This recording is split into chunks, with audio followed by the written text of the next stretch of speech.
Let's take a look at some statistical graphs. The first one that we look at is the box plot. The box plot divides our data into quarters or fourths. So as I look at a box plot, I've got 25% of my data in each of these groups. In this particular example, we have two different box plots. One represents the heights of girls and the other one represents the heights of boys. Both of these look like they're in inches. Okay, so we want to start by labeling the minimum, quartile 1, median, quartile 3, and the maximum for each box plot. So let's go ahead and start with the girls. So we've got the minimum here, it's about 61. Quartile 1 is the one that starts the edge of the box. The median looks like it's right about there between 65 and 66, maybe 65.5. And then quartile 3 closes off this box, and that's 68. And the maximum is over here at 69. Remember, the middle of our data, the middle 50%, lies between quartile 1 and quartile 3. Let's do the same thing for the boys graph. Minimum starts the graph, and that looks like it's about 66. Quartile 1 starts the left side of the box.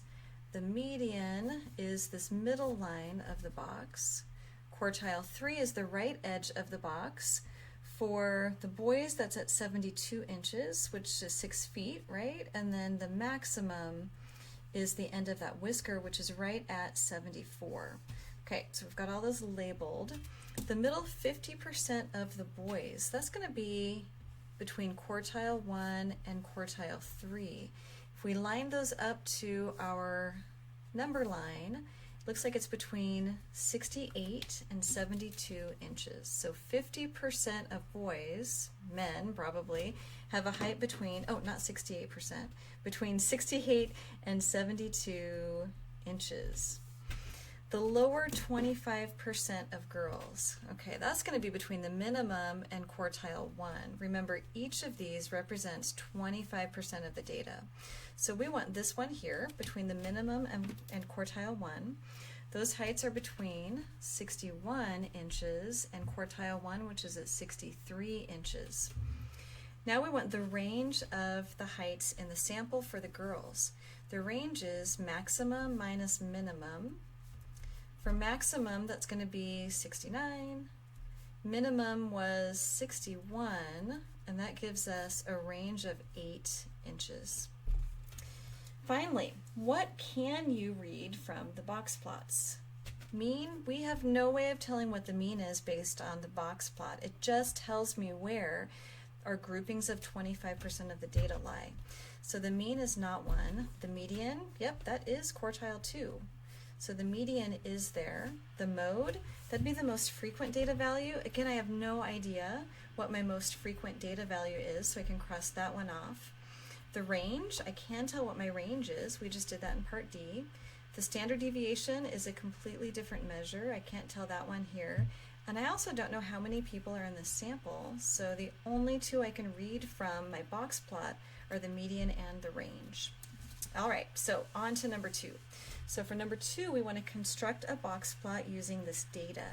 I'm going to count the number of data that I've got so I know how to break this into groups. This is hours spent on Netflix over the weekend, so where do you lie? Let's see, counting my data. 1, 2, 3, 4, 5, 6, 7, 8, 9, 10, 11 data values. So if I want to go into the middle, I'm going to have 5, 1, 2, 3, 4, 5. 9 should be this middle. The first 9 should be our middle. And then I should have 5 above. 1, 2, 3, 4, 5. Okay, so I'm just starting, as I'm starting to construct this, I'm looking for my median. I already know that the minimum is equal to 1. I'm going to need quartile 1. I just found the median, that's the middlemost data value, that guy's 9. I'm going to need quartile 3, but I already have the maximum, and that one's 13. Your data's got to be in order to do this, and mine already was. To find my quartiles, I'm going to look at the remaining data and find the middlemost value. That's going to be a 2 in my first group, so there's quartile 1. And for the second group, that's going to be, middlemost is going to be 11 for my second group, so that is quartile 3, and there's my median. I'm going to go ahead and give myself a number line that goes from 1 to 13, and in my number line, the numbers need to be equally spaced. So 1, 2, 3, 4, 5, 6, 7, 8, 9, 10, 11, 12, 13. Well, equally or, somewhat. So 1, 2, 3, 4, I'm just going to label a few of these, 5, 6, 7, 8, 9, 10, 11, 12, and then 13. Okay, here comes the box plot. I'm going to go ahead and start with the minimum. I'm just going to put a dot there above the minimum. Quartile 1 was 2. Quartile 3 is 11. Those will be the edges of my box. Quartile 1 is at 2. 2's right here. So there's the edge of my box. The median is at 9. 5, 6, 7, 8, 9 is here. This is going to be the middle bar in my box. And then quartile 3 was at 11. That's going to be the right-hand edge of my box. I can go ahead and construct my box by putting the top and the bottom on it. Top and bottom. And then my maximum goes out to 13. I can go ahead and draw out my whiskers.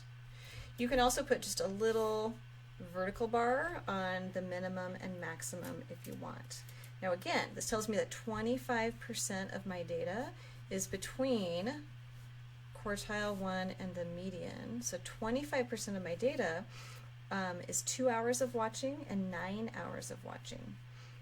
If I want to grab all 50% of my data, the middle 50%, so we get this nice idea of my spread of data. The middle 50% of my data viewed somewhere between 2 and 11 hours over the weekend. Okay, so that's that box plot. Let's go ahead and take a look at page number 2. Page number 2 talks about linear correlations and different types. So for these linear correlations, we have a few examples here, and I want to go ahead and identify which is a perfect negative.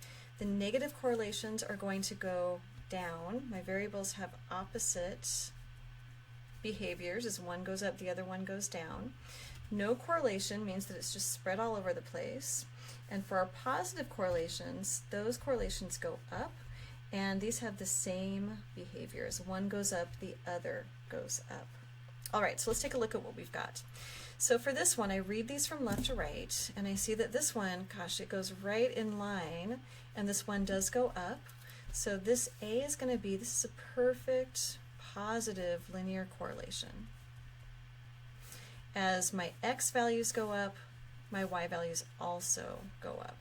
So that one's going to be a perfect positive, so I'm going to go ahead and put graph A here for a perfect positive. In B, they've drawn the line for me, and I see that this line does go down, but it's pretty weak. They're not very closely closely clustered to that line in the middle. So this one, I'm going to say it's a pretty weak negative correlation. This is going to be B right there under weak negative. This next one, my values are a little better clustered, not great, a little better clustered around this line that goes up. So this one is a positive correlation. It's not perfect and it's not weak. They're not spread out too bad. So we would say that this one would be maybe a strong positive. So we're going to put that one in C. If you take a statistics class, you'll be able to measure how strong these correlations are. But for now, we can eyeball them. And last but not least, this one right here, this line also goes up, but notice how they're really far spread around that trend line. So this one, it is positive. They're going up somewhat, but this one's going to be positive, but this one's going to be a weak positive correlation. So we're going to go ahead and drop D into our weak positive correlation. We didn't see any that had no correlation. For no correlation, it would just be all over the board. We also didn't see one that had a strong negative correlation or a perfect negative correlation. Perfect negative correlation would have gone down exactly on a line like this one.